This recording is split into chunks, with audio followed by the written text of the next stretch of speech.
Title: The Words That Broke Us. I didn't notice him standing just beyond the doorway, not until the damage was already done. Not until the sentence had slipped out of my mouth. Not until the door clicked softly behind him, and he exited my life without so much as a word. I'm Natalie, and this is the story of how I ruined the best relationship I ever had, because I couldn't let go of someone who didn't deserve to stay in my heart. It started like any peaceful Saturday. My best friend, Claire, had come by for coffee and our usual dose of small talk and gossip. We chatted in the kitchen, covering everything from our jobs to her new boyfriend, and eventually, the topic landed on Jake, my boyfriend of 2 years. Jake was. That's the word now.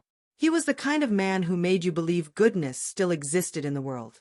Steady, sincere, unfailingly kind. The type who remembered how you take your coffee, scratched your back without prompting, and folded your laundry just because he was already folding his. He was everything I should have cherished. But here's the truth I hate admitting. My heart still belonged to someone else. Adam. Adam was my ex, the man who tore my heart apart 3 years ago. He cheated, vanished, returned, and left all over again. It was volatile, unhealthy. Yet a part of me had never really let him go. Jake knew Adam had once been in my life. I never hid that. But what I didn't tell him was how much space Adam still occupied in my thoughts. He didn't know I'd scroll through Adam's social media on restless nights, that I kept a playlist filled with songs that reminded me of him, or that I still caught myself imagining a life where Adam had stayed. So when Claire casually asked between sips of coffee, "Do you think you'll marry Jake someday?" I laughed, not because it was funny, but because the question struck too close to something I hadn't said aloud. I sipped my drink slowly and replied, stupidly, selfishly, carelessly, "I don't think I'll ever love him like I loved Adam." Claire looked stunned. "Wait, what?" I shrugged. "Jake's amazing, he is. But what I had with Adam, that fire, that chaos, it felt real. I don't feel that with Jake." What I didn't know then was that Jake had come home early. He had parked quietly, stepped inside without a sound, and stood in the hallway just out of view, long enough to hear every word. He didn't confront me, didn't shout or cry or demand to know why. He simply left, calmly, completely. I had no idea he'd been there until I noticed his car keys were missing. His shoes by the door, gone. And the croissants from our favorite bakery still sitting uneaten in the front seat of his car. That's when I knew. I called right away. Straight to voicemail. I texted, first light-hearted, then desperate. "Hey, where are you? Can we talk? Please come home." No answer. Claire stayed with me that night. She felt awful, kept trying to reassure me.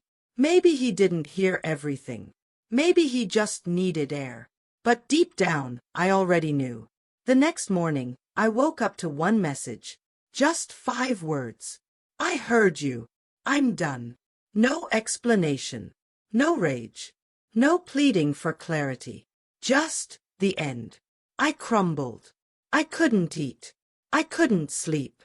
I replayed that moment in the kitchen over and over again, wishing I could undo it. But I couldn't. I had said it, and in that moment I meant it.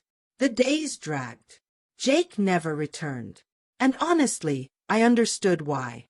But here's the cruel irony. It wasn't until he was gone that something inside me finally shifted. Adam no longer haunted me. The memories I had clung to, the late-night drives, the wild fights that turned into desperate makeups, the adrenaline-filled highs and lows, they all lost their shine. It felt like rewatching a childhood movie you once adored, only to realize it wasn't that good after all. Adam had been my addiction. Jake had been my healing. And I'd thrown that healing away. 2 weeks later, I ran into Jake's sister, Emily, at a bookstore.